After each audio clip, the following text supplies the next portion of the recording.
Hello guys, welcome back to my YouTube channel The Nursing World. I am here with another video of your subject Nursing Foundation. पिछले lecture video में हमने discuss किया था causes and risk factor for developing illness कि क्या क्या cause है और कौन कौन से रिस्क फैक्टर्स हैं जो किसको डेवलप करेंगे इलनेस को। आज का हमारा टॉपिक है वो है इलनेस बिहेवियर। इसमें क्या है, individual who are ill generally act in such a way that medical sociologist called illness behaviour. जब कोई जो पर्सन है वो इल होता है वो इस तरीके से एक्ट करता है जिसको जो मेडिकल सोशियोलॉजिस्ट है या जो डॉक्टर्स है वो क्या कंसिडर करते हैं, इलनेस बिहेवियर। जैसे कि जो एज्ड पीपल होते हैं वो अगर उनको थोड़ा कुछ हो जाता है वो डॉक्टर को थोड़ा बढ़ा चढ़ा के बताते हैं। वो किसके अंडर कंसीडर करेंगे हम, इलनेस बिहेवियर का, कि वो कैसे एक्ट करते हैं जब वो इलनेस से जो है सफ़र कर रहे होते हैं। It involves how people monitor their bodies, define and interpret their symptoms, take remedial action and use healthcare system। इसमें क्या होता है कि जो पर्सन है उसके वो सिम्टम्स कैसे बता रहा है, कैसे वो रेमेडियल एक्शंस ले रहा है कि वो अपने इलनेस को दूर कर सके, और क्या क्या हेल्थ केयर सिस्टम को यूज़ कर रहा है ताकि वो इलनेस जो है वो उसकी जो है सफ़र ना करे वो। ये किसके अंदर आएंगे, इलनेस बिहेवियर के under. These behaviours are how people cope up with altered functioning caused by disease. अब इसमें क्या है, जो भी उन्हें जो है डिज़ीज़ हुआ है उससे वो कॉप अप कैसे करते हैं वो भी किसके अंडर कंसीडर किया जाएगा, इलनेस बिहेवियर के। They are unique to the person and are influenced by age, biological sex, family values, economic status, culture, educational level and mental status. Illness behaviour किससे इन्फ्लुएंस होता है, एज से। मैंने आपको पहले जो है एग्जांपल दिया था कि जो एज्ड पीपल होते हैं वो क्या है, बढ़ा चढ़ा के बताते हैं। अगर उन्हें छोटी सी चोट भी लग जाती है या अगर वो किसी इलनेस से सफ़र कर रहे हैं तो। और किससे होता है, बायोलॉजिकल सेक्स से, फैमिली वैल्यूज़ हमारी जो है, और जो हमारा इकोनॉमिक स्टेटस है। अब इकोनॉमिक स्टेटस कैसे इन्फ्लुएंस करता है हमारी जो इलनेस है या हमारी हेल्थ को मेजरली। अगर किसी का गुड इकोनॉमिक स्टेटस है वो क्या है, एजुकेशनल जो है अवेयरनेस जो है गेन कर सकता है, जिसके कारण वो क्या है, अपनी डिजीज़ है, अपनी हेल्थ को जो है प्रॉपर मैनेज कर सकता है। इससे क्या है, हमारी जो है हेल्थ इन्फ्लुएंस होती है और साथ ही साथ इलनेस भी हमारी इन्फ्लुएंस होती है। There is no specific time table for stages of illness behaviour which में अकर रैपिडली और स्लोली। अब इसमें क्या है कि कोई स्पेसिफिक टाइम टेबल नहीं है या फिर कोई स्पेसिफिक हमारी क्या है, टाइम नहीं होता है इलनेस का, और ना ही कोई मीन्स ऐसे स्टेजेस होती है। ये जल्दी भी हो सकती है और स्लोली भी जो है अपना इन्फ्लुएंस शो कर सकती है। Nursing roles throughout the stages remain constant. अब इसमें क्या है, जो नर्सिंग का रोल है वो क्या है, कांस्टेंट रहता है सभी स्टेजेस में। In all stages nurse accept the patient as an individual, gives nursing care based on prioritized needs and facilities recovery through physical care, emotional support and health and education। अब इसमें constant कैसे रहता है nursing का role, nurses का role.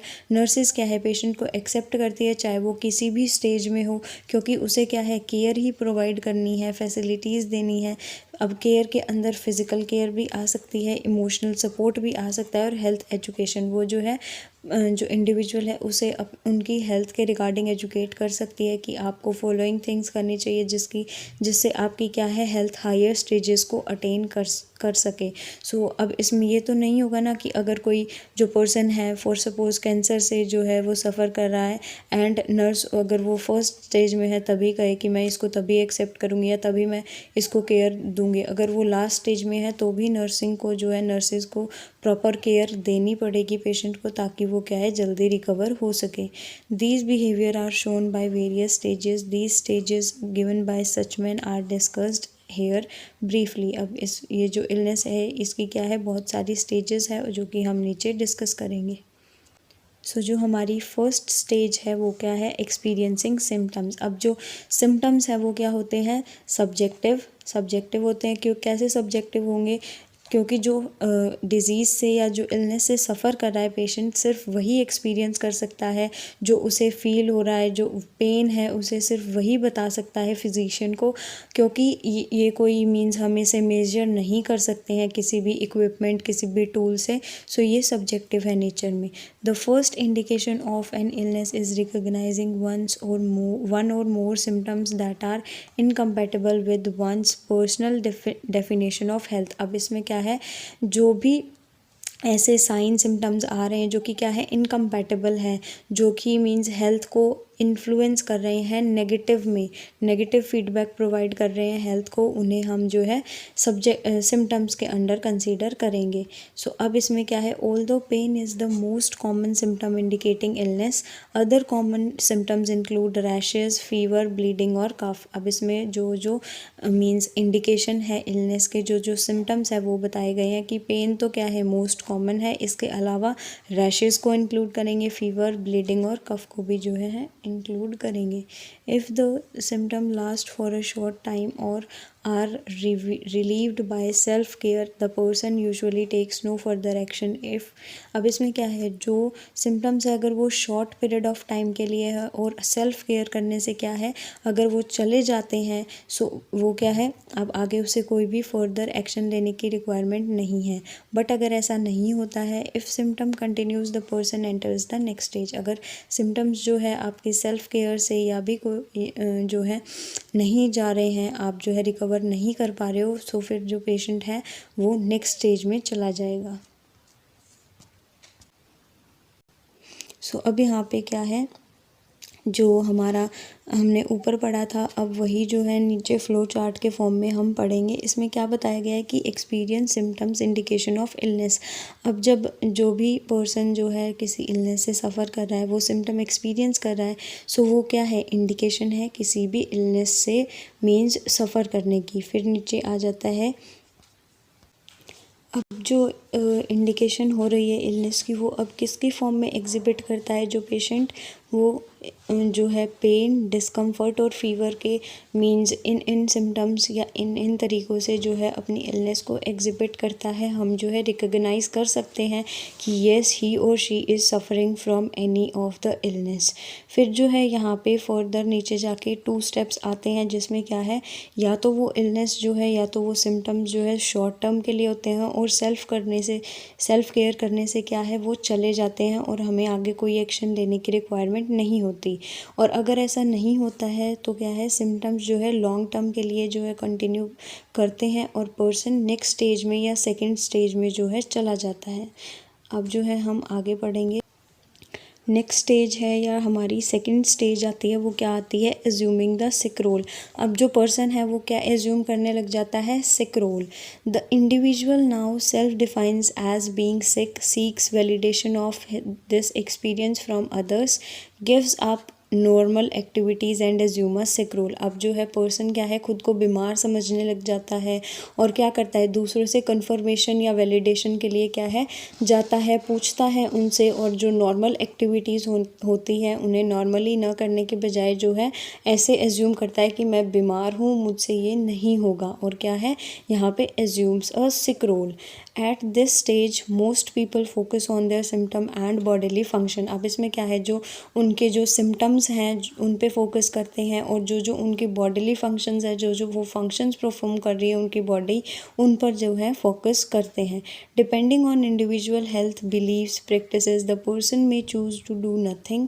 अब इसमें क्या है, अब ऐसी स्टेज में आने के बाद क्या करता है जो इंडिविजुअल, वो एक तो ये सोचता है कि मैं या तो कुछ मीन्स या तो वो पर्सन कुछ नहीं करता, में रिसर्च सिम्टम या फिर जो उसे सिम्टम्स आ रहे हैं उनकी रिसर्च करता है इंटरनेट पे, may buy over the counter drug medication, बिना पूछे बिना मेडिकल प्रिस्क्रिप्शन के जो है दवाइयों का जो है वो इनटेक करता है, may try alternative remedies to relieve symptoms, या फिर जो है उनके जो सिम्टम्स हैं, इलनेस है, उसे रिलीफ पाने के लिए उससे वो क्या है, अल्टरनेटिव रेमेडीज़, होम रेमेडीज़ को जो है प्रेफरेंस देता है। और में seek out a health care provider for diagnosis and treatment, या फिर क्या करता है, वो health care provider means physician के पास, डॉक्टर के पास जाता है, डायग्नोस करवाता है अपनी जो भी इलनेस है और ट्रीटमेंट लेता है अकॉर्डिंगली। नेक्स्ट जो है हमारी यही है, जो इसका फ्लो चार्ट है वो देखेंगे। सो फ्लो चार्ट में भी क्या लिखा हुआ है कि person feel sick and looks for conformation from other, कि पर्सन क्या है खुद को जो है बीमार समझने लगता है और दूसरों से क्या है कन्फर्मेशन लेता फिरता है कि क्या वो ठीक हो जाएगा या उसे कुछ हो ना जाए। सो फिर इसमें आगे क्या है, assume sick role and focuses on the symptoms and bodily function, जो भी उसकी फिजिकल एक्टिविटीज़ है उस पर जो है फोकस ज़्यादा करने लग जाता है और जो वो सिम्टम्स जो है फील कर रहा है उन पे फोकस करता है। इसके कारण वो 3 चीज़ें कर सकता है, या तो वो कुछ नहीं करेगा, या फिर बिना प्रिस्क्रिप्शन के जो है मेडिकल ड्रग्स जो है लेगा, या फिर क्या है जो मेडिकल टीम होती है फिजिशियन के पास जाएगा और क्या है वहाँ से प्रॉपर केयर लेगा health provider means health care team से, और फिर क्या है नेक्स्ट 3rd स्टेज में एंटर कर जाएगा। सो ये थी हमारी 2nd स्टेज। लास्ट स्टेज है वो है हमारी जो हमारी 2nd स्टेज है वो है डायग्नोसिस इज जो हमारी 3rd स्टेज है एज्यूमिंग डिपेंडेंट रोल, वो क्या है दूसरों पे डिपेंड होने का जो है रोल प्ले करने लग जाता है कि अब वो बीमार है उससे कुछ नहीं होगा।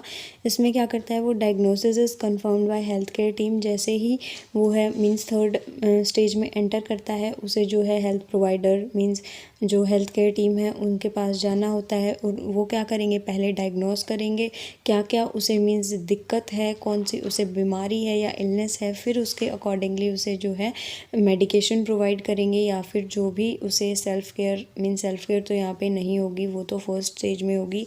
सो यहाँ पे हेल्थ केयर टीम उसे जो है प्रॉपर केयर प्रोवाइड करेगी। सो इसमें क्या कर सकता है, या तो patient difficulty in experience means acceptance, या तो वो एक्सेप्ट करने से डिनाई कर देगा कि नहीं मुझे तो कुछ नहीं हुआ है, मींस बहुत ज़्यादा दिक्कत होगी उसे समझने में कि येस ही और she is suffering from that particular illness, और ये किसकी वजह से है, lack of independence is troubling. अब उसे क्या है खुद पे ये नहीं होगा कि अब लोग मींस जो उसके नियर बाय में है वो उसे जो है डिपेंडेंट रोल प्ले करने को कहेंगे और उसकी क्या है खुद की जो इंडिपेंडेंस है वो जो है खो जाएगी, इस कारण जो है वो डिफ़िकल्टी है उसे एक्सेप्ट करने में। या फिर क्या हो सकता है may take second opinion deny diagnosis, या फिर वो जो है डायग्नोस करने के लिए मना कर सकता है। सो ये तो थी 3 जो हमारी स्टेजेस थी। अब जो है रिकवरी की 4th स्टेज है कि कैसे कैसे वो रिकवर कर सकता है। Achieving recovery and rehabilitation, recovery and rehabilitation might begin in hospital. So जो रिकवरी है रिहेबिलिटेशन है वो कहाँ से शुरुआत हो सकती है, हॉस्पिटल में, एंड कंक्लूडेड एट होम। ऐसे कह देते हैं ना कि येस अभी जो है आपका पेशेंट में जो है अच्छा सुधार आ रहा है, उसे प्रॉपर मेडिकेशन दे के कह देते हैं कि येस उसे घर ले जाओ, वहाँ पे इसकी केयर प्रॉपरली होगी and he would definitely recover from his और her illness or may be totally concluded at a rehabilitation center or at home। या फिर कहाँ पे कंक्लूड हो सकती है, रिहेबिलिटेशन सेंटर, रिकवरी सेंटर्स पे या फिर होम में। Most patient complete this final stage of illness behaviour at home. अब क्या है ज़्यादातर लोग कहाँ पर जो है कम्प्लीटली जो है रिकवरी अटेन करते हैं, वो करते हैं अपने घर में। In this stage the person gives up the dependent role and resume normal activities and responsibility. अब जो है पेशेंट अच्छे से रिकवर कर रहा है, सो वो किसी के ऊपर डिपेंडेंट नहीं है, सो वो गिव अप कर देता है अपना डिपेंडेंट रोल और जो है नॉर्मल एक्टिविटीज़ और रिस्पॉन्सिबिलिटीज़ जो उसकी है वो वापस से रिज्यूम कर लेता है उनको।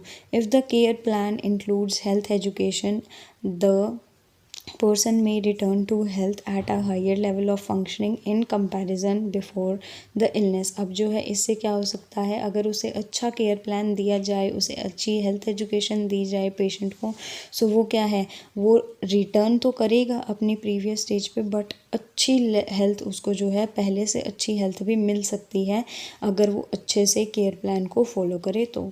सो ये था आज का हमारा टॉपिक जिसमें हमने डिस्कस की है स्टेजेस ऑफ इलनेस की, कौन कौन सी स्टेजेस होती है इलनेस बिहेवियर की।